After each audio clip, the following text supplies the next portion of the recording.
मैं उन लोगों का शुक्रगुजार हूँ जिन्होंने मुझे ना बोला, जिन्होंने मेरी सहायता नहीं की और जिसकी वजह से मैंने अपना सारा काम खुद ही किया।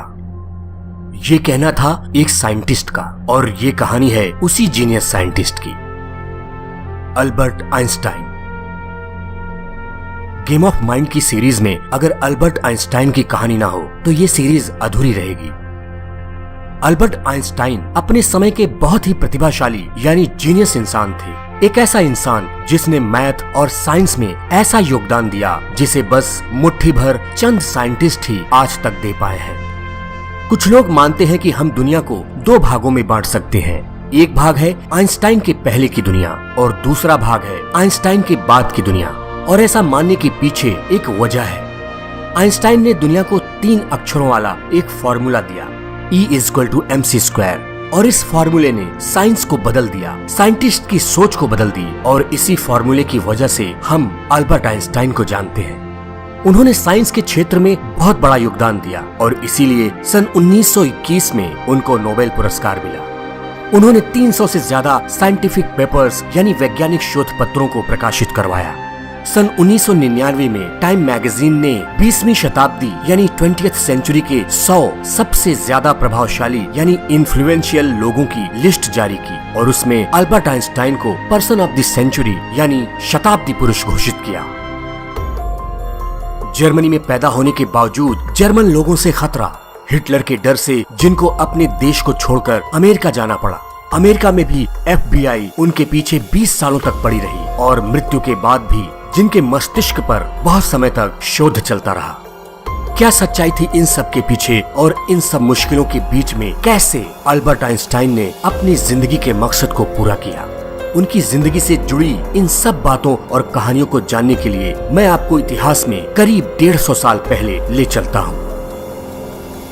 कुछ 150 साल पहले जब इलेक्ट्रिसिटी नहीं थी और जर्मन के शहरों पर सूरज डूबने के बाद अंधकार का राज होता था और वो शहर बहुत खतरनाक हो जाते थे। फिर थॉमस अल्वा एडिसन के DC करंट ने जर्मनी के शहरों को कुछ रोशनी दी। जर्मनी के शहरों में एक छोटा सा शहर था, उल्म, और इस शहर में रहते थे हरमन और पोलिन आइंस्टाइन। हरमन आइंस्टाइन एक सेल्समैन और इंजीनियर थे जो लोगों को इलेक्ट्रिसिटी के उपकरण सप्लाई करते थे। 14 मार्च 1879 एक खुशी से भरा दिन था हरमन और पोलिन आइंस्टाइन के लिए। उनके घर में उस दिन एक बेटे ने जन्म लिया। प्यार से उसका नाम उन दोनों ने अल्बर्ट रखा। अल्बर्ट का सर उसके शरीर की तुलना में बड़ा था और ठीक शेप में नहीं था और हरमन और पोलिन को डर था कि कहीं उसको कोई प्रॉब्लम तो नहीं है। जब अल्बर्ट की दादी यानी हरमन की माँ ने उसको पहली बार देखा तो उन्होंने भी ये कहा कि उसका सर बड़ा है, लेकिन कुछ दिनों में ही अल्बर्ट का सर धीरे धीरे सही शेप में आने लगा। हरमन और पोलिन आइंस्टाइन अपने बेटे को बहुत प्यार करते थे। जैसे जैसे अल्बर्ट बड़ा होने लगा, हरमन और पोलिन को एक नई चिंता सताने लगी। अल्बर्ट कुछ भी बोलता नहीं था, लेकिन चिंता होने के बावजूद हरमन और पोलिन को ये उम्मीद थी कि एक दिन वो जरूर बोलेगा। लेकिन साथ ही साथ उनके मन में एक डर जरूर था कि कहीं उनका बच्चा एक मंदबुद्धि बच्चा तो नहीं है। सन 1880 अल्बर्ट अब 1 साल का हो चुका था और उसने थोड़ा थोड़ा बोलना भी शुरू किया था।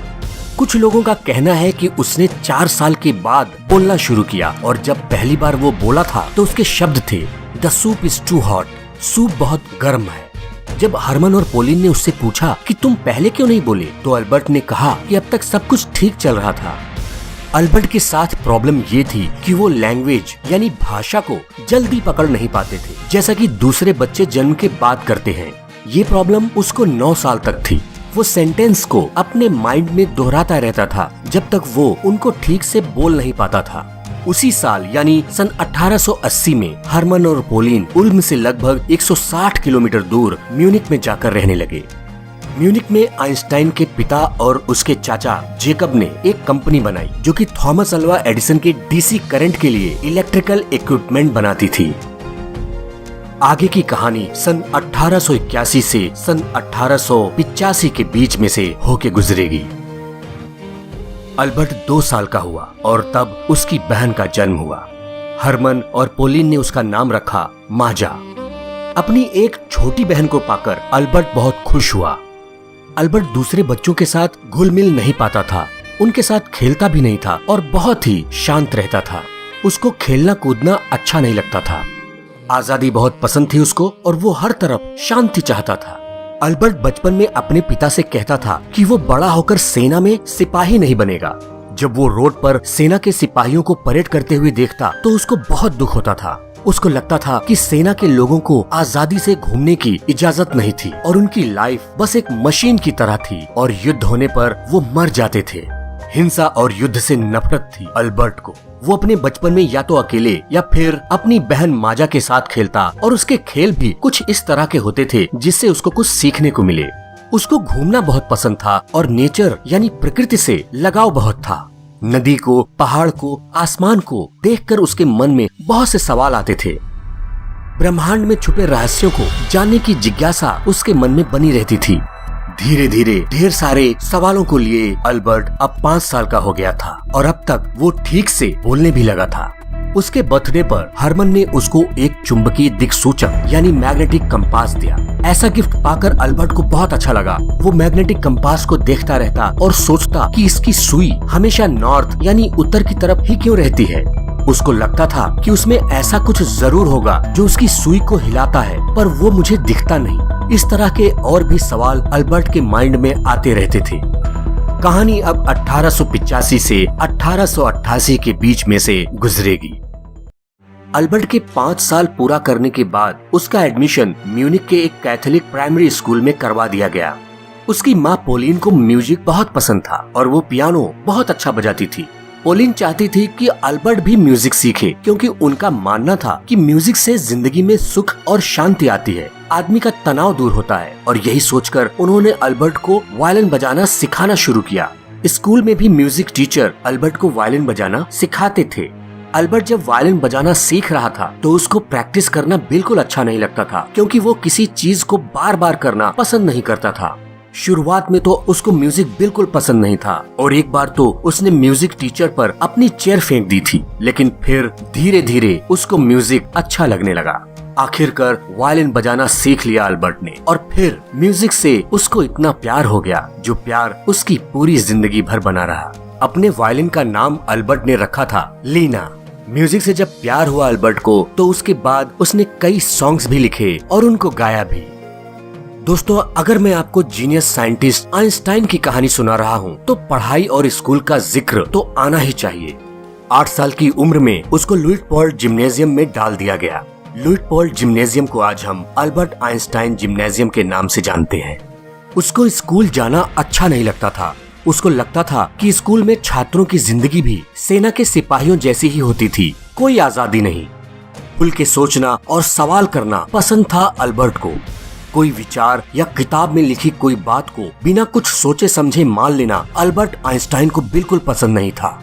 उसका मानना था कि पहले हमको किसी भी चीज को अच्छे से समझ लेना चाहिए, तभी उसको मानना चाहिए। वो जब भी अपने सवालों को स्कूल में अपने टीचर्स से पूछता तो उसके टीचर्स बहुत बार उन सवालों के जवाब नहीं दे पाते थे और उनको उसके सवालों से गुस्सा आती थी और बदले में मिलती थी अल्बर्ट को सजा। टीचर्स को लगता था कि ये लड़का बस फालतू के सवाल पूछता रहता है। वो अल्बर्ट को जीनियस या टैलेंटेड छात्र नहीं मानते थे। उनको लगता था कि ये अपनी जिंदगी में कुछ भी हासिल नहीं कर पाएगा, लेकिन अल्बर्ट के नंबर अच्छे आते थे और हम सब ये जानते हैं कि वक्त ने बता दिया कि अल्बर्ट क्या था। कई महान लोगों के साथ उनकी जिंदगी में ऐसा ही कुछ हुआ है। अल्बर्ट आइंस्टाइन की कहानी अब साल 1888 से साल 1893 के बीच से होकर गुजरेगी। धर्म। आइंस्टाइन परिवार का धर्म क्या था?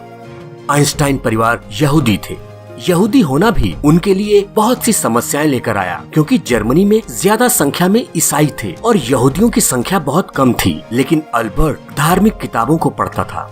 उसने बाइबल पढ़ी, धर्म को समझने की कोशिश की, लेकिन धीरे धीरे उसको ये बात भी समझ में आने लगी कि कोई भी धर्म इंसान को कुछ गलत नहीं सिखाता, लेकिन इंसान कई बार उसको तोड़ मरोड़ के अपने फायदे के लिए इस्तेमाल करते हैं और यही बात उनको अच्छी नहीं लगती थी। यहूदी होने के कारण भी अल्बर्ट को स्कूल में बहुत सी प्रॉब्लम्स होती थी।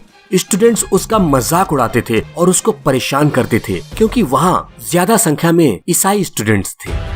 ये भी एक कारण था जिसकी वजह से अल्बर्ट स्कूल जाना पसंद नहीं करता था।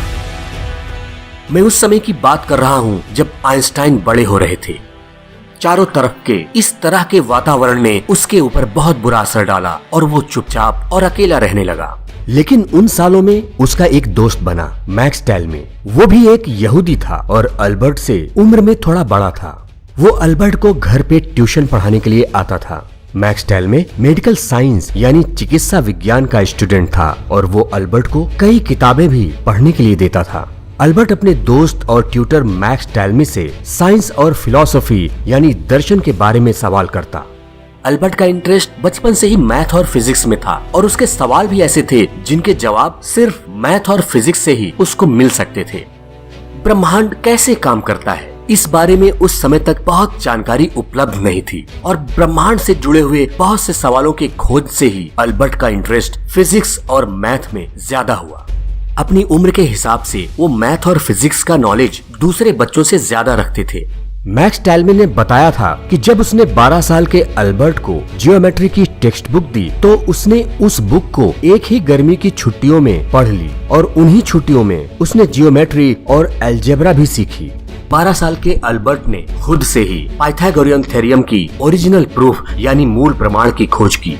मैक्स टेलमे ने बताया कि जल्दी ही अल्बर्ट हायर मैथमेटिक्स को पढ़ने और समझने लगा और कुछ समय में वो मुझसे भी आगे निकल गया।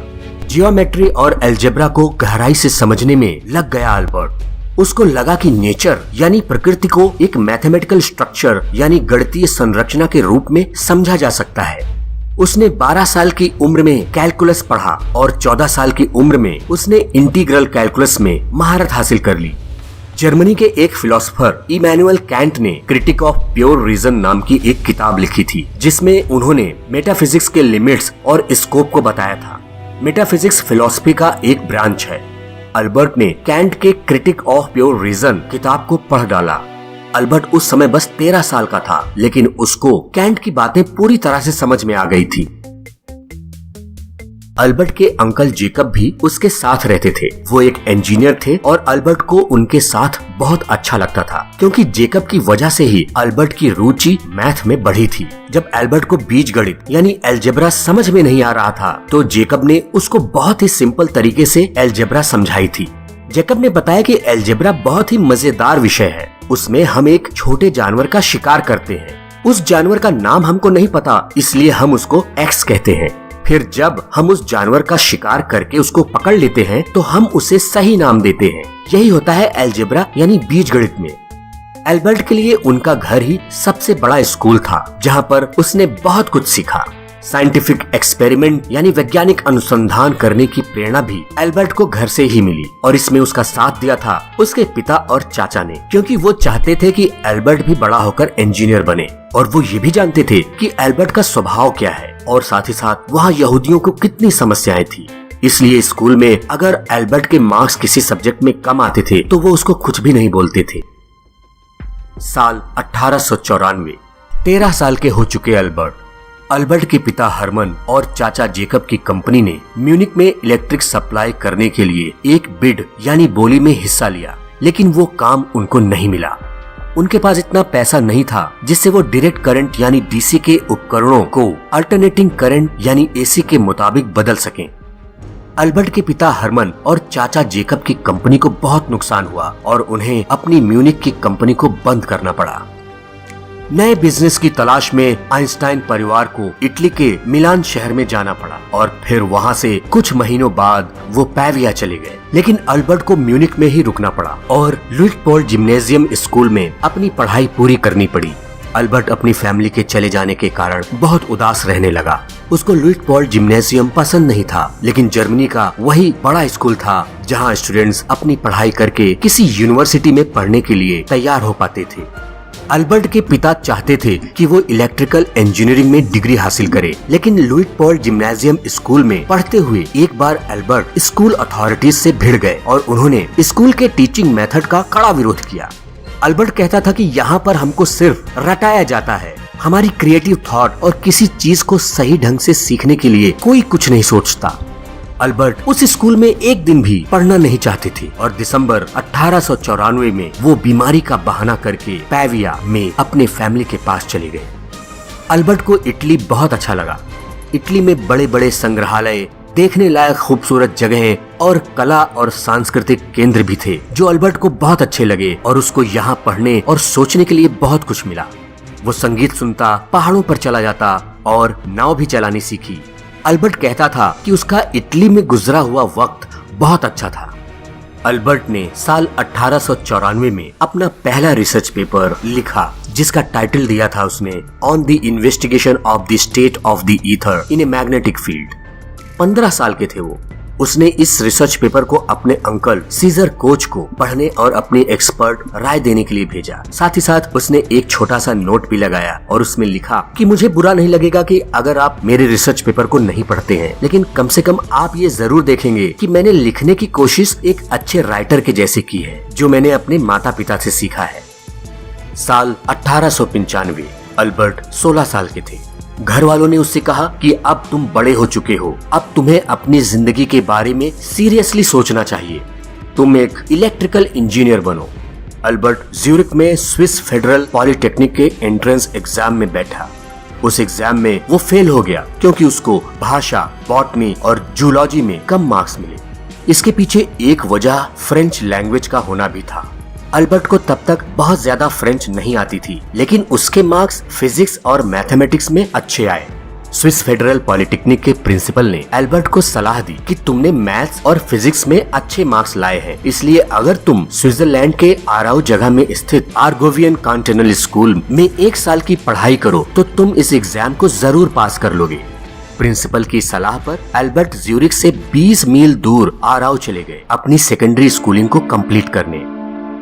जॉस्ट विंटेलर जो स्विट्जरलैंड के एक स्कूल में टीचर थे, अल्बर्ट उनके यहाँ ही रहते थे और इसी वजह से उन दोनों के बीच अच्छी दोस्ती हो गई। लेकिन इसके साथ ही साथ अल्बर्ट को जॉस्ट विंटेलर की डॉटर से प्यार हो गया जिसका नाम था मैरी। धीरे धीरे अल्बर्ट और जॉस्ट विंटेलर की फैमिली में दोस्ती हो गई और ये दोस्ती बाद में रिश्तेदारी में भी बदल गई। मैरी के साथ शादी नहीं हुई अल्बर्ट की, लेकिन अल्बर्ट की बहन माजा की शादी जॉस्ट विंटेलर के बेटे पॉल के साथ हो गई। अल्बर्ट की जिंदगी का ये वो समय था जब फिजिक्स में उनका इंटरेस्ट और गहरा हो चुका था। पढ़ने के लिए बहुत कुछ था वहाँ पर उनके पास और अच्छे टीचर्स भी थे। अल्बर्ट स्कूल की लेबोरेटरी में कई एक्सपेरिमेंट करते।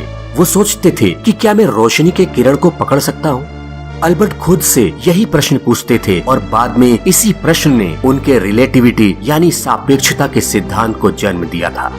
साल 1896 में अपने पिता से अप्रूवल लेकर जर्मन किंगडम ऑफ वुटेम्बर्ग अपनी नागरिकता यानी सिटीजनशिप छोड़ दी ताकि उनको सेना में ना भेज दिया जाए और सितंबर 1896 में उन्होंने अपनी सेकेंडरी स्कूल की पढ़ाई अच्छे ग्रेड्स के साथ पास की और इसके बाद वो वापस आए और ज्यूरिख पॉलिटेक्निक में एडमिशन लिया। अल्बर्ट को प्यार हुआ था मैरी विंटेलर से जो उनसे 1 साल बड़ी थी। वो ओल्सबर्ग स्विट्जरलैंड चली गई एक टीचर बनकर। उस समय जो साइंटिस्ट थे वो ये मानते थे कि स्पेस यानी अंतरिक्ष में एक द्रव्य फैला हुआ है जिसको कहते हैं ईथर, लेकिन वो साइंटिस्ट इसको प्रूव नहीं कर पाए और अल्बर्ट भी इस बात को नहीं मानते थे। साल 1900 में जब अल्बर्ट 21 साल के थे उन्होंने federal polytechnic teaching diploma pass किया और इसी साल उनका एक research paper conclusions from the capillarity phenomena publish हुआ। डिप्लोमा करने के बाद अल्बर्ट को लगा कि अब वो भी स्टूडेंट्स को पढ़ा सकते हैं। वो पढ़ाना चाहते थे लेकिन वो दूसरे टीचर्स जैसा नहीं पढ़ाना चाहते थे, पर जैसा वो चाहते थे वैसा हुआ नहीं। वो जहाँ पर भी जाते वहाँ के कॉलेज के टीचर्स अल्बर्ट के डीप नॉलेज की वजह से डर जाते थे और इसलिए अल्बर्ट को कहीं पर भी टीचिंग की नौकरी नहीं मिली। 2 सालों तक वो टीचिंग की नौकरी की तलाश में यहाँ वहाँ भटकते रहे लेकिन उनको कहीं पर भी नौकरी नहीं मिली। बहुत फ्रस्ट्रेट हुए उन दिनों अल्बर्ट, लेकिन इसी बीच साल 1901 में अल्बर्ट को स्विस की सिटीजनशिप मिल गई और फिर साल 1902 में जब वो 23 साल के थे उनको स्विट्जरलैंड की कैपिटल बर्न में federal office for intellectual property यानी स्विस पेटेंट ऑफिस में एक असिस्टेंट एग्जामिनर लेवल 3 की नौकरी मिल गई। इस नौकरी को करते हुए अल्बर्ट को अपने रिसर्च पेपर्स पर काम करने और उनको पब्लिश करने का बहुत समय मिला। ये जॉब उनके लिए बहुत अच्छी थी क्योंकि उनको ऑफिस में बस कुछ ही घंटों का काम रहता था और वो अपना बाकी समय लिखने और रिसर्च करने में लगा पाते थे। वो पेटेंट ऑफिस में काम करते थे, इसलिए वहाँ पर आने वाले बहुत से पेटेंट एप्लीकेशंस को वो अच्छे से पढ़ते थे। पेटेंट ऑफिस में भी एल्बर्ट का काम अच्छा था और इसलिए वो वहाँ पर परमानेंट हो गए। अब ये कहानी आगे बढ़ेगी और गुजरेगी साल 1902 से साल 1905 के बीच में। पेटेंट ऑफिस में काम करते हुए अल्बर्ट ने डॉक्टरेट की डिग्री पाने के लिए कड़ी मेहनत करना शुरू किया और 30 अप्रैल 1905 में उन्होंने अपनी थीसिस कंप्लीट करके यूनिवर्सिटी ऑफ ज्यूरिख से पीएचडी की डिग्री हासिल की। जब अल्बर्ट आइंस्टाइन ज्यूरिख पॉलिटेक्निक में स्टडी कर रहे थे तो उनके साथ उनकी एक फेलो स्टूडेंट थी, मिलेवा मैरिज। वो एक इंटेलिजेंट स्टूडेंट थी। कहा जाता है कि मिलेवा मैरिज अल्बर्ट आइंस्टाइन के सक्सेस के पीछे की एक सीक्रेट वुमन थी, जिन्होंने आइंस्टाइन के रिसर्च में बहुत मदद की थी। आइंस्टाइन को मिलेवा से प्यार हुआ और उन दोनों ने सन 1903 में बर्न, स्विट्जरलैंड में शादी कर ली। वहीं पर यानी बर्न में ही आइंस्टाइन ने federal office of intellectual property में नौकरी की थी, जो मैंने आपको पहले बताया था। कहा जाता है कि आइंस्टाइन और मिलेवा मैरिज की शादी होने से पहले ही उन दोनों की एक डॉटर भी थी, लेकिन शायद किसी बीमारी की वजह से उसकी डेथ हो गई। आइंस्टाइन की उस डॉटर के बारे में लोगों को ज्यादा जानकारी नहीं है। सन 1904 में उनका एक बेटा हुआ, हंस अल्बर्ट। अब आपको वापस सन 1905 में ले चलता हूँ। अल्बर्ट लगातार रिसर्च करते रहे और अपने रिसर्च पेपर्स पब्लिश करवाते रहे। धीरे धीरे उनकी पॉपुलैरिटी बढ़ती रही। बचपन से एक सवाल उनके मन में हमेशा घूमता रहता था कि अगर वो लाइट की किरणों के ऊपर बैठकर चलेंगे तो दुनिया कैसी दिखेगी। ऐसी सोच और ऐसी जिज्ञासा होने के कारण उन्होंने फिजिक्स को बहुत गहराई तक समझा और बड़े बड़े एक्सपेरिमेंट्स भी किए। उस समय कुछ वैज्ञानिक लाइट की स्पीड यानी रोशनी की गति को मापने के ऊपर काम कर रहे थे, लेकिन उनको कोई सफलता नहीं मिल पा रही थी। अल्बर्ट ने बताया कि वो वैज्ञानिक क्यों असफल रहे। उन्होंने बताया कि वास्तव में लाइट की स्पीड एक जैसी रहती है और दुनिया की दूसरी चीजें उसके सापेक्ष यानी तुलनात्मक होती हैं। इसका मतलब क्या है? इसका मतलब मैं आपको एक एग्जाम्पल देकर बताता हूँ। मान लो कि आप एक रेलवे प्लेटफॉर्म पे खड़े हो और एक ट्रेन 100 किलोमीटर की स्पीड से आपके बगल से गुजरती है। आप कहेंगे कि ट्रेन की स्पीड बहुत तेज थी, लेकिन अगर एक ट्रेन जिसकी स्पीड 130 किलोमीटर है और आप उसमें बैठे हुए हैं, तो आप बगल वाली ट्रेन को जो 100 किलोमीटर की स्पीड से चल रही है देख के क्या कहेंगे? आप कहेंगे कि उस ट्रेन की स्पीड कम है। यही थ्योरी थी अल्बर्ट आइंस्टाइन की, जिसको थ्योरी ऑफ रिलेटिविटी यानी सापेक्षता का सिद्धांत कहा गया और इसी थ्योरी के कारण उनको एक महान साइंटिस्ट माना गया। ये रिलेटिविटी थ्योरी बस इतनी नहीं है, इसमें बहुत कुछ छिपा हुआ है, जिसने विज्ञान के लिए नई सोच के बहुत सारे दरवाजे खोल दिए थे। आइजैक न्यूटन एक महान वैज्ञानिक थे। उन्होंने कहा था कि समय हमेशा एक जैसा रहता है। आइंस्टाइन ने कहा कि समय यानी टाइम भी अन्य दूसरी वस्तुओं के सापेक्ष है। उनके इस सिद्धांत ने समय, अंतरिक्ष, गति और ग्रेविटेशन यानी गुरुत्वाकर्षण से जुड़े हुए विचार दिए, जिससे वैज्ञानिकों की सोच ही बदल गई। इसी सिद्धांत के आधार पर बना अल्बर्ट आइंस्टाइन का E=mc² का फेमस फार्मूला और इसी फार्मूले के हेल्प से एटॉमिक यानी परमाणु बम बनाया जा सका। अल्बर्ट आइंस्टाइन ने बताया था कि लाइट को हम छोटे छोटे बिंदुओं की एक धारा कह सकते हैं। इसी के कारण इलेक्ट्रिक आई यानी विद्युत नेत्र की बुनियाद रखी गई और इसी के कारण टेलीविजन, ध्वनि चलचित्र यानी टॉकी और दूसरे रिसर्च वर्क साइंटिस्ट ने पूरे किए थे। 1908 तक वो बहुत ही फेमस साइंटिस्ट बन गए थे और उनको यूनिवर्सिटी ऑफ बर्न में एक लेक्चरर की तरह अपॉइंट कर लिया गया। आइंस्टाइन बर्न में सन 1909 तक रहे। 1909 में अल्बर्ट आइंस्टाइन ज्यूरिख चले गए, जहां उनको यूनिवर्सिटी ऑफ ज्यूरिख में प्रोफेसर की जॉब मिली। सन 1910 में उनका दूसरा बेटा हुआ, एडवर्ड। 1911 में अल्बर्ट प्रेग चले गए, जहां उन्होंने चार्ल्स फर्डिनेंड यूनिवर्सिटी में प्रोफेसर की नौकरी की। एक साल बाद जुलाई 1912 में वो वापस चले गए ज्यूरिख प्रोफेसर की नौकरी करने। 2 साल तक रहने के बाद आइंस्टाइन अप्रैल 1914 में अपनी वाइफ के साथ बर्लिन चले गए। आइंस्टाइन के लगातार एक जगह से दूसरे जगह जाने और कुछ अन्य कारणों से उनमें और उनकी पत्नी में कुछ मतभेद हो गए और वो दोनों 1914 में ही एक दूसरे से अलग हो गए। आइंस्टाइन की वाइफ मैरिक अपने दोनों बेटों को लेके उनसे अलग हो गई और 5 साल बाद 1919 में दोनों का डिवोर्स हो गया। डिवोर्स के बाद आइंस्टाइन ने दूसरी शादी की एल्सा से। अल्बर्ट आइंस्टाइन एल्सा के कजिन थे। कहानी आगे बढ़ती है और सन 1921 में पहुंचती है। अब अल्बर्ट 42 साल के थे। 2 अप्रैल 1921 को आइंस्टाइन ने पहली बार अमेरिका में न्यूयॉर्क सिटी में कदम रखा। उनको वहां पर कोलंबिया यूनिवर्सिटी और प्रिंसटन यूनिवर्सिटी में लेक्चर्स देने के लिए बुलाया गया था। 1922 में उनको फिजिक्स में नोबेल पुरस्कार मिला। वो प्राइज उनको मिला था उनके थ्योरेटिकल फिजिक्स और खासकर लॉ ऑफ फोटोइलेक्ट्रिक इफेक्ट के ऊपर उनकी खोज पर। आइंस्टाइन ने नोबेल प्राइज मनी को अपनी पूर्व पत्नी मिलेवा मैरिज को दे दिया ताकि उनके दोनों बेटों की परवरिश अच्छे से हो सके। दिसंबर 1930 में आइंस्टाइन ने दूसरी बार अमेरिका में कदम रखा कैलिफोर्निया इंस्टीट्यूट ऑफ टेक्नोलॉजी में एक रिसर्च फेलो बनकर काम करने के लिए। सन 1933 जर्मनी में हिटलर बहुत ताकतवर हो चुका था। 1933 में आइंस्टाइन के बर्लिन वाले अपार्टमेंट पर नाजियों ने 2 बार रेड डाली। यहाँ तक कि नाजियों ने आइंस्टाइन की फोटो को जगह जगह पर चिपकाया और उनके सर पर $5000 का इनाम रखा और साथ ही साथ ये भी लिखा कि ये वो शख्स है जिसको अभी तक फांसी पे नहीं लटकाया जा सका है। आइंस्टाइन एक यहूदी थे और उस समय जर्मन के गवर्नमेंट ने जो नया लॉ पास किया उसके अनुसार यहूदियों को कोई भी गवर्नमेंट की पोस्ट नहीं दी जा सकती थी, यहाँ तक कि वो यूनिवर्सिटी में भी नहीं पढ़ा सकते थे। हजारों यहूदी वैज्ञानिकों को उनकी यूनिवर्सिटी की नौकरी छोड़ने के लिए कहा गया और उन सारी जगहों से उनके नाम हटा दिए गए जहां पर वो नौकरी कर रहे थे। आइंस्टाइन को जर्मनी में रहना खतरे से खाली न लगा, इसलिए उन्होंने जर्मनी छोड़ने का फैसला किया। अमेरिका में आइंस्टाइन को अपने यहाँ रहने का इनविटेशन मिला और फिर सन 1933 में आइंस्टाइन ने जर्मनी छोड़ दिया। हालांकि 7 सालों के बाद आइंस्टाइन को अमेरिका की सिटीजनशिप मिल गई थी, लेकिन अमेरिका में भी उनके शुरुआती दिन बहुत अच्छे नहीं गुजरे। अमेरिका में भी FBI उनके पीछे पड़ी रही। FBI को लगता था कि आइंस्टाइन एक डबल एजेंट है। उनको लगता था कि जर्मनी का होने के कारण हो सकता है कि आइंस्टाइन एक जासूस बनकर अमेरिका में आए हो।